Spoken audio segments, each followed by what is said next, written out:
पर उपस्थित हमारे कारखाना के कर्मवीर साथी, आज मैं आपको न्योता देने आया। न्योता इस बात का देने आए हैं कि 19 तारीख को हम 2 कार्यक्रम कर रहे हैं। एक कार्यक्रम है जो सरकार के खिलाफ हमको लड़ने का आदेश मिला है, जो हमारा AIRF सरकार के खिलाफ लड़ने का ऐलान किया है। वह बिंदु है हमारा जो लंबित है 18 महीना का DA एरियर, जो कोरोना काल में हमारे कर्मचारियों ने काम किया है और उस समय आपके आउटर्न को प्रभावित नहीं होने दिया। उस समय जो गाड़ी चलती थी, व्यवसायिक चलती थी, सब्जी पहुंचा रहा था, मेडिसिन पहुंचा रहा था, तो उस कर्मचारी को DA एरियर मिलना चाहिए कि नहीं मिलना चाहिए, इसके सवाल पर हम लोग कल 19 तारीख को धरना का कार्यक्रम कर रहे हैं।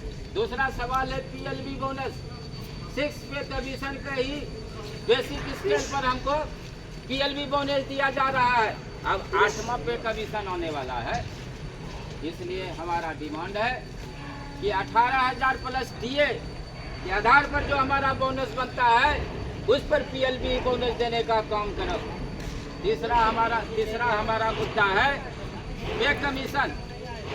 पे कमीशन 1/1/26 को हमारा ड्यूज होता है और 1/1/26 को हमारा पे कमीशन लागू करो, इसलिए कि हमें डर लगता है कि सरकार से यह सरकार एरियर देने की बात नहीं करता है। इसलिए हम सरकार से डिमांड किए हैं कि जो हमारा 1/1/26 को पे कमीशन लागू होगा, आपने कमेटी गठन नहीं किया है, धरना के माध्यम से, प्रदर्शन के माध्यम से उसको चेताने का काम करेंगे कि आप कमेटी जल्द गठन कीजिए और 1/1/26 से जो हमारा जनवरी से होता है उस समय लागू कीजिए। चौथा डिमांड है मेरा, रेलवे में जो रिक्त पद है उसको भरने का काम करो। रेलवे में जो मेरा रिक्त पद है, अभी आप देखते होंगे कि जमालपुर कारखाना में 8,000 सेक्शन स्ट्रेंथ है और वर्किंग स्ट्रेंथ कितना है 6400। अगर 1600 कर्मचारी हमको मिल गया रहता, आज कारखाना जो मेरा आउटसोर्सिंग में जा रहा है, आप आज एक आदमी पर 10-10 कर्मचारियों के बराबर जो भार आ रहा है, यह भार तो आपको नहीं मिलता। इसलिए मेरा डिमांड है कि जो रेलवे में रिक्त पद है उस रिक्त पद को भरने का काम करें। 2024 में एक अमेंडमेंट बिल आ रहा है, रेलवे अमेंडमेंट बिल। उस अमेंडमेंट बिल को जान लीजिए, हुआ अमेंडमेंट बिल के खिलाफ किया रेलवे अमेंडमेंट बिल आप जो है रेलवे में लागू नहीं कीजिए, इसके खिलाफ हमारा भी धरना का कार्यक्रम है। इस रेलवे अमेंडमेंट बिल में सरकार कर्मचारियों के सारे सुविधा को कटलमेंट करने जा रहा है।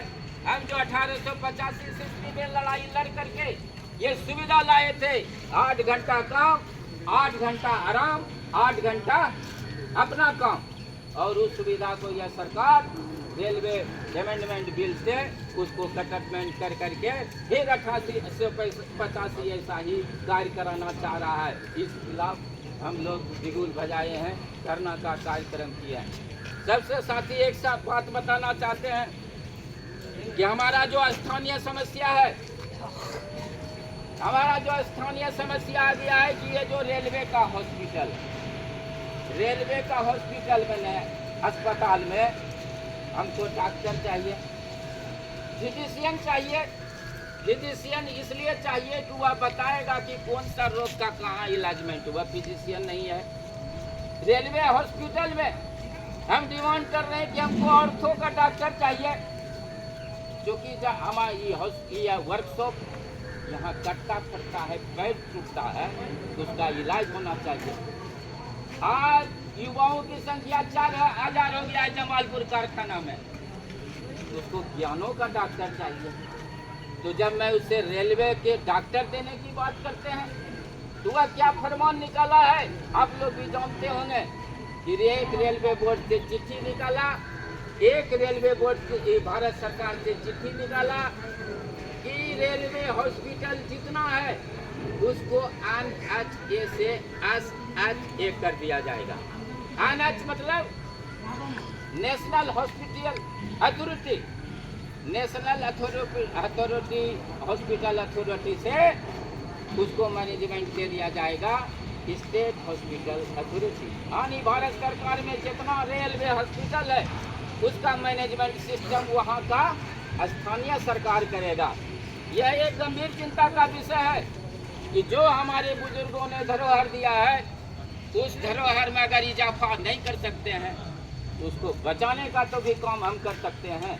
इसलिए इस सवाल पर हम लोग धरना का कार्यक्रम किए हैं। 19 तारीख को 11 से 12 बजे तक, 11 बजे हम लोग हेल्थ यूनिट से मेमोरेंडम लेकर के इन सब सवालों पर सीएमएस को देने का काम करेंगे। हम यूनियन पदाधिकारी 150 लोग हैं, 150 लोग जाकर के भी दे सकते हैं। हम यूनियन को ऑफिशियल 20 आदमी हैं, 20 आदमी भी हम जाकर के दे सकते हैं। लेकिन हम सोचते हैं जमालपुर शाखा का यूनियन का मांग है कि हमारा कर्मचारी अगर 1000-2000 की संख्या में जाए तो केंद्र सरकार के बल पर, रेलवे बोर्ड के बल पर, माथे पर एक बल बनेगा, एक संदेश जाएगा।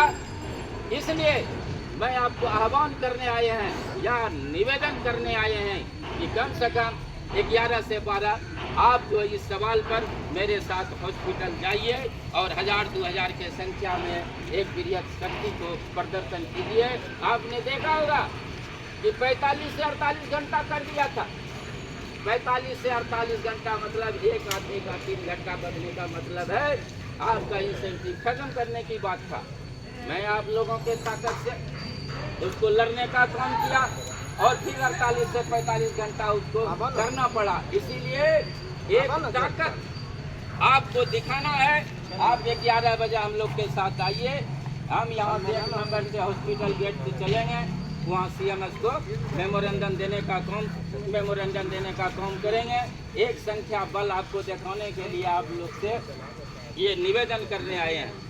उसके बाद हमारा प्रोग्राम है 12 बजे से लेकर के 5 बजे तक हम लोग धरना पर बैठेंगे 3 नंबर गेट पर। वहाँ धरना का कार्यक्रम होगा। वह सब मुद्दा जो है हमारा सरकार के खिलाफ लड़ने का मुद्दा है, उसको धरना के माध्यम से सरकार को ये बताने का काम करेंगे कि हम इस सब मुद्दा पर आपके साथ विरोध का काम कर रहे हैं, विरोध दर्ज करने का काम कर रहे हैं। 12 बजे से एक दिन हाफ डे छुट्टी लीजिए, 12 बजे से आप घर चले जाते हैं, 12 बजे से एक दिन हाफ डे छुट्टी लीजिए, हमारे धरना पर आइए, एक संख्या बल को दिखाइए, एक अपने बाहुबल को दिखाइए। यही निवेदन मैं आप लोग से करने आया हूँ।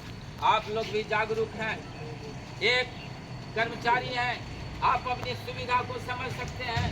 सारा सुविधा आपका एक एक कर करके खत्म करता जाएगा सरकार, तो आपको तो प्रजातांत्रिक जो तरीका दिया गया है उस तरीके से तो आपको लड़ने के लिए आना पड़ेगा। इसलिए प्रजातांत्रिक तरीके में हम लोग को जो पावर दिया गया है, हम लोग प्रदर्शन कर सकते हैं, हम लोग धरना कर सकते हैं। इसी माध्यम से आप लोग से भी निवेदन करने आए हैं कि आप हमारे दोनों कार्यक्रम में हिस्सा लीजिए और एक संख्या बल को दिखाइए, ताकि इस भारत सरकार के माथे पर बल बले कि अब जो है जमालपुर कारखाना, अब रेलवे कर्मचारी जो है अपनी सुविधा को कटलमेंट अगर हम करेंगे तो एक बहुत बड़ा आंदोलन होगा।